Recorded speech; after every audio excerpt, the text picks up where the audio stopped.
ভয় পাচ্ছিলাম, চিন্তা হচ্ছিল যে এই রকম বড় মাপের একজন কবি, গীতিকার, সুরকার, চিত্রকর, এই রকম একজন মানুষকে বাংলার মানুষজন যে মসনদ থেকে তাড়িয়ে দিল, আগামী 5 বছর বিনোদনে বাংলার মানুষের কাছে কোনো ভাঁটা পড়বে না তো? তারপরেই প্রাক্তন মুখ্যমন্ত্রী তিনি এগিয়ে আসলেন এবং তিনি বললেন ভারী অন্যায় হয়েছে তার সঙ্গে, প্রচণ্ড অত্যাচার তার উপরে করা হয়েছে, ইত্যাদি এবং ইত্যাদি। তারপর তাকে যখন প্রশ্ন করা হলো আপনি ইস্তফা দিতে কবে যাচ্ছেন, কি ভাবছেন সে সম্পর্কে, তিনি চিৎকার করে উঠলেন, কেন দেব ইস্তফা, কেন দেব আমি ইস্তফা? মানে এখনো সেই ঘেউ ঘেউ করলেই দিতে হবে, সেই মেজাজ। যাই হোক, দেখুন এরপরে বিজেপির যিনি নতুন মুখ্যমন্ত্রী হবেন তিনি তো শপথ গ্রহণ করবেনই, তারপরে শোনা যাবে মানুষজন কলম ধরছেন এবং মানুষজন লিখছেন যে নবান্নের পরিত্যক্ত ইমারতে রাতের বেলা দেখা যায় সেই করাল ছায়া, শোনা যায় কেমন যেন হাওয়াই চটির শব্দ, আর বাচ্চারা কেঁদে উঠলেই মা তাকে বলে কাঁদিস না, কাঁদিস না, একদম আওয়াজ করিস না, ওইখানে আবার সেই ভুতুরে মুখ্যমন্ত্রীর সভা বসেছে ওই পরিত্যক্ত ইমারতে। Jokes apart. যাই হোক, দেখুন বিষয়টা হচ্ছে এই মুহূর্তে রাজনৈতিক বিশ্লেষণ অনেক সামনে আসছে এবং এই মুহূর্তে বিশেষ করে সদ্য হেরে যাওয়া মমতাপন্থী, নব্য বিজেপিপন্থী এবং আদি একেবারে সেই বহু পুরনো মহাপ্রাচীন বটবৃক্ষ বিশ্লেষকরা যে সমস্ত বিশ্লেষণ এবং রাজনীতির মূল্যায়ন সামনে রাখছেন নির্বাচনী ফলাফলের, সেটা প্রায় হাস্যকর। প্রায় হাস্যকর কথাটা কেন বলছি, তার কারণ এখন এই জোম্যাটো আর রিলসের জগতে মানুষের মূল্যায়নটাও একেবারে সঙ্গে সঙ্গে চাই। সব মূল্যায়নই সেই আমি তো জানতামই বলে শুরু হচ্ছে এবং সেই রকম মূল্যায়নই সামনে রাখা হচ্ছে। এই এত রকম মূল্যায়নের ভিড়ে কথাটা হলো যে প্রশ্ন করার জায়গা বা পরিসরটা কি এখনো পর্যন্ত আছে? যদি থাকে তাহলে প্রশ্ন করার জায়গা পরিষ্কার 4টে। প্রথম প্রশ্ন হচ্ছে, যদি এটা বলা হয় যে এসআইআর এর জন্যেই এই ফলাফল হয়েছে, এসআইআর এর জন্যেই মমতা বন্দ্যোপাধ্যায়ের এই পতন এবং বিজেপির এই উত্থান হয়েছে, তাহলে এখানে অনেকগুলো প্রশ্ন থেকে যাচ্ছে। প্রথম কথা হচ্ছে, যদি আপনি বলেন এসআইআর এর নাম বাদ পড়ার জন্য মমতা বন্দ্যোপাধ্যায় হেরেছেন, তাহলে কি এই বিষয়টার উপরে একেবারে শিলমোহর দিয়ে দেওয়া হচ্ছে যে মৃত এবং স্থানান্তরিত ভোটারদের নিয়ে কারচুপি করে ভোট কেড়ে সেভাবেই মমতা বন্দ্যোপাধ্যায় এতদিন ক্ষমতায় টিকেছিলেন?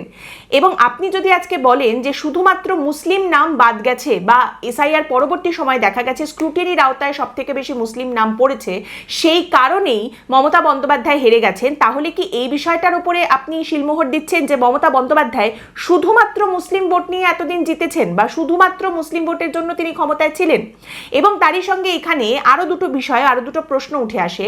আপনি যদি বলেন মুসলিম নাম বাদ গেছে, মুসলিম নাম যেগুলো বাদ গেছে সেগুলো থাকলে মমতা বন্দ্যোপাধ্যায় জিততেন, তাহলে এবারের ভোটের ফলাফল বেরোনোর পর যেটা দেখতে পাওয়া যাচ্ছে, যে সমস্ত মুসলিম ভোটারদের নাম রয়ে গেছে তারা কিন্তু শুধুমাত্র এক জায়গায় সবাই একত্রিত হয়ে ভোট দিয়েছেন সেটা হয়নি, তারা বিভিন্ন জায়গায় দিয়েছেন ভোটটা।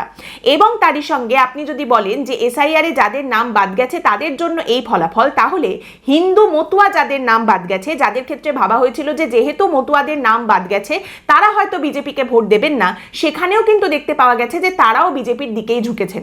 তাহলে গাছতলায় বসে তোতা পাখি নিয়ে জ্যোতিষীর মতো যারা এইসব কথাগুলো বলছেন সেটা কিসের ভিত্তিতে সামনে উঠে আসছে?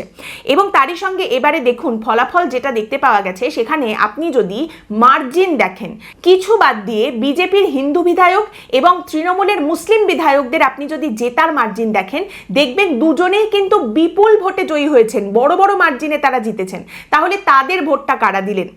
দিদি একমাত্র মুসলিম ভোট পাবেন, মুসলিম ভোট একমাত্র দিদির, এই জায়গাটা কিন্তু এখন আর নেই। এবারের নির্বাচনে সেটা একেবারেই ছিল না। আপনারা জানেন হুমায়ুন কবির তিনি 2টো আসনে জিতেছেন, অধীর রঞ্জন চৌধুরী জিততে না পারলেও কংগ্রেস বৌনি করেছে, কংগ্রেস 2টো আসনে জিতেছে, ভাঙড় ধরে রাখতে পেরেছেন নওশাদ সিদ্দিকী, সিপিএমও কিন্তু একটি আসন জিতেছে এবং সিপিএমও কিন্তু বিধায়ক এবার পাঠাচ্ছে বিধানসভায়। তার মানে এই বিষয়টা কিন্তু সেভাবে দেখা যাচ্ছে না। এবং এই কারণেই যদি আপনি বলেন যে শুধুমাত্র এসআইআর এর জন্যই হয়েছে, সেই ব্যাপারটা ধোপে টেকে না। এবার আপনি যদি প্রশ্ন করেন হিন্দুরা কি সহ্য করেছে, সহ্য করেছে। হিমন্ত বিশ্ব শর্মা থেকে শুরু করে শান্তনু ঠাকুর বারবার যে কথাটা বলেছেন যে মতুয়াদের নাম বাদ গেছে তাদের এটা সহ্য করে নিতে হবে, হিন্দুদের নাম বাদ গেছে হিন্দুদের এটা সহ্য করে নিতে হবে, যদি তারা সহ্য করে নিতে পারেন তাহলে পরে তাদের নামটা আবার জুড়ে দেওয়া হবে। সাধারণত এতটা কেউ সহ্য করেন না, কিন্তু তারপরেও দেখা গেছে ফলাফল কি সেটা সকলের সামনে রয়েছে।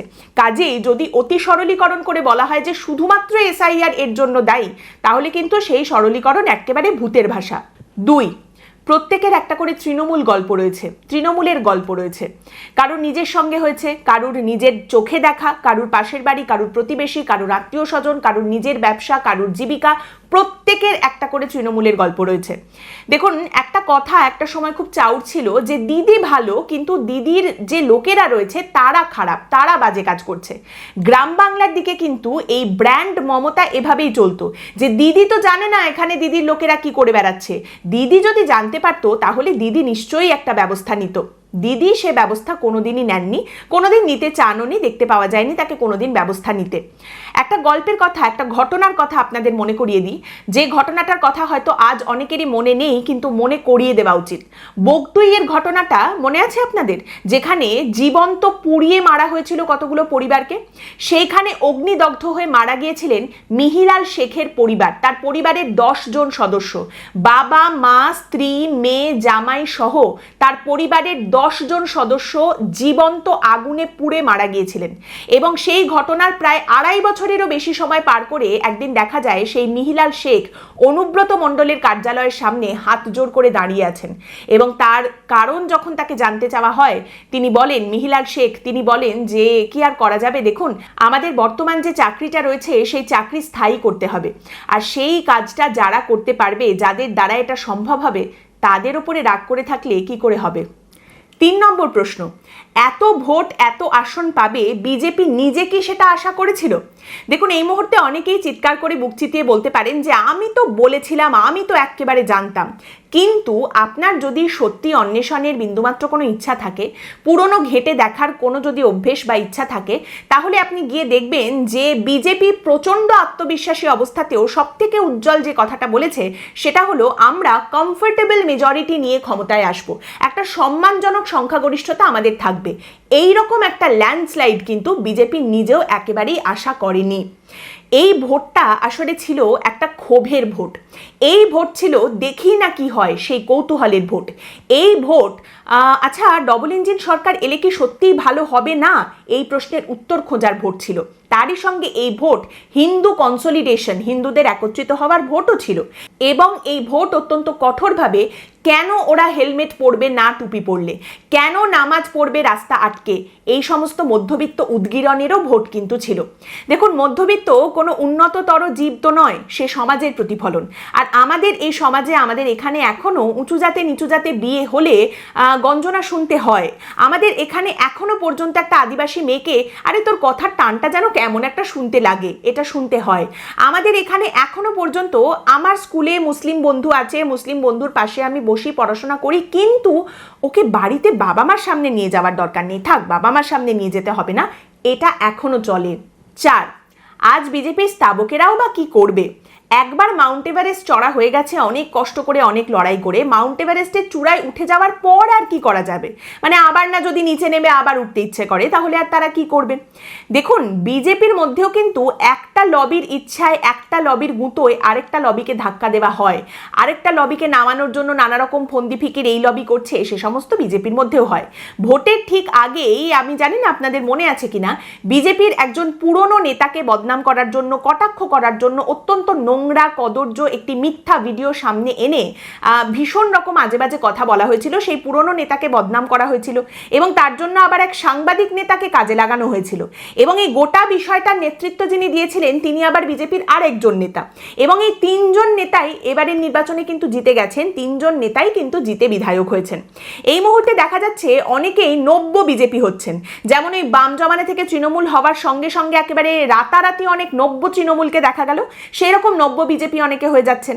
আবার অনেকেই রয়েছেন যারা কিন্তু একদম শিং ভেঙে বাছুরের দলে ঢোকার জন্য বসে রয়েছেন, ওঁতটা পেতে বসে রয়েছেন বিজেপিতে ঢোকার জন্য। এর মধ্যে প্রথমেই রয়েছেন কিছু কবি, কিছু সাহিত্যিক, কিছু সেলিব্রিটি, অভিনেতা, অভিনেত্রী, উকিল, ডাক্তার, বিশিষ্ট মানুষজন, বুদ্ধিজীবী, এরা একদম সবার শুরুতে ওঁত পেতে বসে রয়েছেন ওদিকে যাবেন বলে। এবং এদেরকে কিন্তু বিজেপিকে নিতেও হবে, না নিলে এই সমস্ত জায়গায় তৃণমূলের যে ঘাঁটিগুলো রয়েছে সেগুলো তারা ভাঙবেনি বা কি করে? দেখুন এই মুহূর্তে ধরুন আদালতে তৃণমূলের যে বিভিন্ন রকম ঘাঁটি রয়েছে তাদেরকে না নিলে বিজেপি এই ঘাঁটিগুলোকেই বা ভাঙবে কি করে, এখান থেকে বেরোবে কি করে। জানি যে এই মুহূর্তে বলা হচ্ছে উপরতলা থেকে কিন্তু একেবারে নির্দেশ চলে এসেছে যে বাইরের কাউকে নেওয়া যাবে না। দেখুন এই কাউকে নেওয়া যাবে না বলা হচ্ছে, যোগদান কাউকে করানো হবে না, তৃণমূল থেকে কাউকে নেওয়া হবে না বলা হচ্ছে, তবে ইনিয়ে না হলেও বিনিয়ে তো অনেকে ঢুকে পড়বেনি, তাদের আপনারা আটকাবেন কি করে। তাই সেই সমস্ত ওত পেতে থাকা ডাক্তার, ইঞ্জিনিয়ার, প্রমোটার, উকিল যারা রয়েছেন তাদের বলি, কনগ্র্যাচুলেশন মেসেজটা পাঠিয়েছেন তো কোনো না কোনো নেতাকে, রিপ্লাই পেয়েছেন? যদি না পান তাহলে আবার পাঠানোর কি বার্তা পাঠানো যায় সে সমস্ত পরিকল্পনা করছেন তো? কাঁচা টাকা এই মুহূর্তে খাঁচা ছাড়া, কোন পাখি ধরবে তারা? এবার এই মুহূর্তে ভোটের পরে যেটা আটকানোর জন্য নাকি কেন্দ্রীয় বাহিনীকে রাখা হয়েছিল সেই সমস্ত ভাঙচুরের ঘটনা ঘটছে না, এটা বললে মিথ্যে কথা বলা হবে। এই সমস্ত ঘটনা ঘটার জায়গা ছিল না বা কথা ছিল না সেটা বললে আবার অন্যায় করা হবে। এবং তৃণমূল কংগ্রেস জিতলে এই সমস্ত ঘটনারই একদম জেরক্স কপি দেখতে পাওয়া যেত ঠিক উল্টে গিয়ে। দেখুন বিষয়টা হচ্ছে যে সমস্ত কিছুই চলছে, ভাঙচুর সব কিছুই হচ্ছে, বিজেপির বড় বড় যে নেতারা রয়েছেন তারা সব ক্যামেরা নিয়ে ঘুরে ঘুরে বার্তা দিচ্ছেন এরকম করা যাবে না, আমরা হিংসা করব না, আমাদের তৃণমূলীকরণ হবে না, আমরা পার্টি অফিস দখল করব না, আমরা পার্টি অফিস ফিরিয়ে দিচ্ছি, এটা কিন্তু বিজেপির কালচার নয়। এই সমস্ত কথা সামনে আসার পরেও সেসব চলছে। তার মানে ধরে নিতে হবে যে এক নম্বর হচ্ছে এখন যে পরিমাণ জোশে তারা রয়েছেন তাতে দু একটা না ভেঙে, দু একটা বাড়িঘর না একেবারে ধ্বংস করে মিশিয়ে দিয়ে তারা থামতে পারবেন না। এখন সেই যে জোশটা রয়েছে সেটা ততক্ষণ যাবে না, 2 নম্বর কথা। এবং এটা বেশ জেনুইন দাবি যেটা করা হচ্ছে বিজেপির তরফ থেকে, যেরকমটা বাম জমানার শেষে দেখা গিয়েছিল যে লাল গুন্ডা বাহিনী একেবারে রাতারাতি সবুজ জামা পরে নিয়েছে, সেই রকমই সবুজ গুন্ডা বাহিনী একদম রাতারাতি গেরুয়া রং মেখে নিয়েছে এবং তারা কিন্তু একেবারে দাপটে চালিয়ে যাচ্ছে। এবং তাদের একটু বেশি বেশি করেই তো ভাঙচুর করতে হবে নিজেদের আনুগত্য প্রমাণ করার জন্য। আমরা তো জানি যে নতুন কাজে ঢুকলে একটু বেশি করে কাজ করতে হয় বসকে, এটা বোঝানোর জন্য যে দেখো আমি কতটা ডেডিকেটেড। তো সেরকম জিনিসপত্রও চলছে। এতদিন যারা তৃণমূল কংগ্রেসের সন্টু সোনা ছিলেন তারা বিজেপির মনটা মনা হয়ে কাজ করতে একেবারে এক পায়ে তৈরি এবং কাজ তারা করে যাচ্ছেন। বিশ্ব বাংলার ফুটবল ভেঙে দিয়ে এখন ফুটবল খেলা হচ্ছে। ওদিকে শ্রমিক ভট্টাচার্য প্রচণ্ড কিন্তু একদম গম্ভীর গলায় বলেছেন যে এসব একদম মানা হবে না, যারা করছে তাদের দল থেকে বের করে দেব। এক তো বললামই যে এই সমস্ত শোনার পরেও যারা করছে তার মানে তারা এমন জোশে রয়েছে যে খানিক ধ্বংস না করে তারা থামবে না, কথা কারুরই তারা এখন শুনবে না। আর দ্বিতীয় শ্রমিক ভট্টাচার্য যেটা বলছেন যে প্রশাসনকে বলবো কঠোর হতে, একেবারে রং না দেখে ব্যবস্থা নিন, যারা এই সমস্ত কাজকর্ম করছে তাদের কিন্তু একদম গ্রেপ্তার করে ফেলুন, কঠোর থেকে কঠোর শাস্তি হবে তাদের। দেখুন কেন্দ্রীয় বাহিনী কি করছে সেটা জানি না, তাদের খুব একটা দেখতে পাওয়া যাচ্ছে না। আর পুলিশ প্রশাসনের কথা যদি বলেন, এই পুলিশ প্রশাসনকে শ্রমিক ভট্টাচার্য রং না দেখে ব্যবস্থা গ্রহণ করতে বলছেন। এই পুলিশকেই দাদা আপনারা কিছুদিন আগে পর্যন্ত দলদাস বলে এসেছেন, সেই পুলিশ রাতারাতি একেবারে নিরপেক্ষ হয়ে যেতে কি আর পারে? নতুন মনিব তাদের যারা হয়েছেন তাদের গায়ে কি হাত দিতে পারেন? বিশেষ করে যেখানে পুলিশটা এখনো বুঝতেই পারছে না যে এরা কি আসলেই নতুন মনিব নাকি পুরনো মনিবরাই রং বদলে নতুন মনিব সেজেছেন। দেখুন মৃত্যুর খবর তো সামনে এসেছে, তার মধ্যে 2 জন বিজেপির কর্মী রয়েছেন, তৃণমূল কংগ্রেসের কর্মীরাও খুন হচ্ছেন। কে করেছে খুন? না তুম জানো না হাম। এত কিছুর মধ্যে কিছু সাধারণ পাবলিক যদি একটু মার খেয়েই যায়, একটু যদি 2-4 জন গরিব মানুষের দোকান ফোকান ভেঙেই যায়, কি হবে তাতে? সহ্য করে নিন, সহ্য করতে হবে। আর এই যে সবকিছু ঘটছে না, এগুলোকে বেশ নান্দনিকভাবে পিঠ বাঁচিয়ে কি করে বলা যায় জানেন তো? অনেক উপায় আছে বলার। এই যেমন দেখুন আপনি বলতে পারবেন যে আরে বাবা শুধুমাত্র তৃণমূল মুসলিম আর বাংলাদেশিদের সাথেই হচ্ছে, হিন্দুদের ওপরে কিন্তু হচ্ছে না, হিন্দুদের সাথে কিচ্ছু হচ্ছে না। কিংবা আপনি বলতে পারেন মমতা স্পেশাল, একেবারে বিজেপির হাতে তো এখনো সরকারই নেই, আরে দাঁড়ান বিজেপি সরকারটা গড়ুক, আমাদের হাতে সবকিছু আসুক, তারপর দেখবেন সব ঠিক হয়ে যাবে। একটা জায়গায় দেখলাম বিজেপিরই একজন সমর্থক তিনি বলছেন এগুলো কিন্তু করা ঠিক নয়, এগুলো বন্ধ হওয়া উচিত, এই জন্য কিন্তু মানুষ ক্ষমতায় আনেনি, এগুলো বন্ধ করা উচিত। সেখানে 17 বছরের একটা বাচ্চা ছেলের অ্যাকাউন্ট থেকে তাকে একেবারে উদম গালিগালাজ করা হচ্ছে এবং সেখানে লেখা হচ্ছে বেশি ড্যাশ না ছিঁড়ে ড্যাশ হাতে ধরিয়ে দেব। এইভাবে উদ্দীপনার বশে বাবা বিজেপিকে ছেলে বিজেপি যদি এইসব বলে তার মাঝখানে নাক গলানো কি ঠিক হবে? মনে হয় না, কি জানি। যাকগে, তাই বলছি সহ্য করুন, এমনিতেই বাংলার মানুষের সহ্য ক্ষমতা অপরিসীম। 34 বছর 15 বছরে মানুষজন সেটা কিন্তু খুব ভালোভাবেই দেখিয়ে দিয়েছেন, তাই সহ্য করুন। মনে রাখবেন এখন কিন্তু সোনার বাংলা গড়া হচ্ছে, আর একদম ভুলে যাবেন না সোনা সে তো খাঁটি সোনা হয় পুড়ে গেলে আগুনে। তাই বলি ব্যথা পেলে ভেঙে তুমি পড়ো না গো, স্বরলিপি নাই থাক গান ভুল করো না গো। মনে রাখবেন যেন কিছু মনে করো না, কেউ যদি কিছু বলে, কত কি যে সয়ে যেতে হয় সখী ভালোবাসা হলে। আমি বাবা বেশি রিস্ক নেব না, আগামী 5 বছর গানে গানেই চালিয়ে দেব। যেমন এখন এই মুহূর্তে অভিষেক বন্দ্যোপাধ্যায় এবং মমতা বন্দ্যোপাধ্যায়ের বাড়ি এবং দপ্তর যেখানে ছিল সেখানকার সাধারণ মানুষরা গাইতে পারবেন, কোথাও আমার হারিয়ে যাওয়ার নেই মানা। তার কারণ এতদিন পর্যন্ত অভিষেক বন্দ্যোপাধ্যায়ের বাড়ি, ক্যামাক স্ট্রিটের দপ্তর, মমতা বন্দ্যোপাধ্যায়ের বাড়ির সামনে যে সমস্ত ব্যারিকেড যা যা ছিল সমস্ত কিছু সরিয়ে নেওয়া হয়েছে। একটু জোশের সঙ্গেই বলি, অভিষেক বন্দ্যোপাধ্যায়ের বাড়ির সামনে যে গার্ডরেল ছিল, যত পুলিশ নিরাপত্তার জন্য যা যা ব্যবস্থা, স্ক্যানার ছিল, সমস্ত তুলে নিয়ে চলে যাওয়া হয়েছে, সমস্ত নিরাপত্তা বাতিল করে দেওয়া হয়েছে।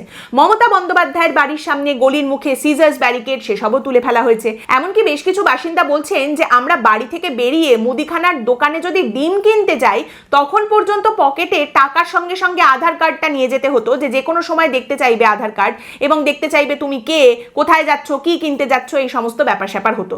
মানে ব্যাপারটা হচ্ছে যতক্ষণে প্রত্যেকবার ডিম কিনে লোকে বাড়ি ফিরবেন সেই ডিমের মুরগি হয়ে যাওয়ার অবস্থা হতো। এখন আর সেসব হবে না। এই মুহূর্তে দাঁড়িয়ে আমি একটা কাউন্টার চালু করব। কিসের কাউন্টার? যেদিন বিজেপির মুখ্যমন্ত্রী শপথ গ্রহণ করবেন, যেটা 9 তারিখ জানা যাচ্ছে, তার পরের দিন থেকেই আমি একটা কাউন্টার শুরু করব, 45 দিনের একটা কাউন্টার। কেন? কারণ 3টে প্রশ্ন, 3টে জায়গায় বিজেপি কি কি কাজ করছে প্রথম 45 দিনের মধ্যে, সেই দিকে অবশ্যই একদম প্রথমেই নজর থাকবে। বাকি জায়গায় কোথায় বিজেপি কি কাজ করছে, কি সুরাহা করছে, কোন পদক্ষেপ নিচ্ছে সেসব পরের কথা, কিন্তু এই 3টে প্রশ্ন, এই 3টে প্রতিশ্রুতির দিকে সবার আগে নজর থাকবে, যেগুলো বিজেপি বলেছে করবে। প্রথম, অভয়ার মা নির্বাচনে জিতেছেন, তিনি বিধায়িকা হয়েছেন। বিজেপির তরফ থেকে প্রতিশ্রুতি ছিল বিজেপি ক্ষমতায় আসলে বিচার আসবে। প্রধানমন্ত্রী স্বয়ং এই প্রতিশ্রুতি দিয়ে গেছেন, ফাইল খুলবে, বিচার আসবে। তাহলে সেই গোটা প্রক্রিয়াটা শুরুটা কিভাবে হচ্ছে সেদিকে কিন্তু এই প্রথম 45 দিনে অবশ্যই নজর থাকবে। সেই প্রক্রিয়ার শুরুটা কত তাড়াতাড়ি হচ্ছে সেদিকে কিন্তু নজর থাকবে। 2 নম্বর, বিজেপির তরফ থেকে প্রতিশ্রুতি দেওয়া হয়েছে 7ম বেতন কমিশন আনা হবে এবং ডিএ দেওয়া হবে। যা প্রাপ্য ডিএ রয়েছে, বকেয়া ডিএ রয়েছে, সেগুলো সমস্ত সরকারি কর্মচারীদের দিয়ে দেওয়া হবে এবং বিজেপি এই কাজটা করবে। প্রথম 45 দিনের মধ্যে এদিকেও কিন্তু নজর থাকবে। মমতা বন্দ্যোপাধ্যায় নিজে যখন বিরোধী নেত্রী ছিলেন তখন তিনি বাম সরকারকে উদ্দেশ্য করে বলেছিলেন, যে সরকার ডিএ দিতে পারে না তার ক্ষমতায় থাকা উচিত নয়। এখন বিজেপি সরকারে এসেছে, বিরোধী থাকাকালীন তারাও বলেছে তারা এই সমস্ত সমস্যার সমাধান করে দেবে, সেদিকেও কিন্তু অবশ্যই নজর থাকবে প্রথম 45 দিনে। এবং 3 নম্বর, বিজেপির তরফ থেকে প্রতিশ্রুতি দেওয়া হয়েছিল একটা হোয়াইট পেপার, শ্বেতপত্র প্রকাশ করা হবে। তৃণমূল কংগ্রেসের আমলে কতগুলো দুর্নীতি হয়েছে, তৃণমূলের নেতা, মন্ত্রী, বিধায়ক তারা কি ধরনের দুর্নীতি করেছেন, কত কোটি কোটি টাকার দুর্নীতি, কোথায় কোথায় দুর্নীতি করেছেন, সেই সমস্ত কিছু নিয়ে তারা শ্বেতপত্র প্রকাশ করবেন, মানুষের সামনে সেগুলো তারা সব তুলে ধরবেন। এইগুলোর দিকে কিন্তু অবশ্যই নজর থাকবে। আপাতত এইটুকুই থাক। আজকের পর্ব এখানেই শেষ করছি। আপনাদের মতামত অবশ্যই জানাবেন। পরের দিন দেখা হবে অন্য একটি বিষয় নিয়ে আলোচনায়। ভালো থাকবেন।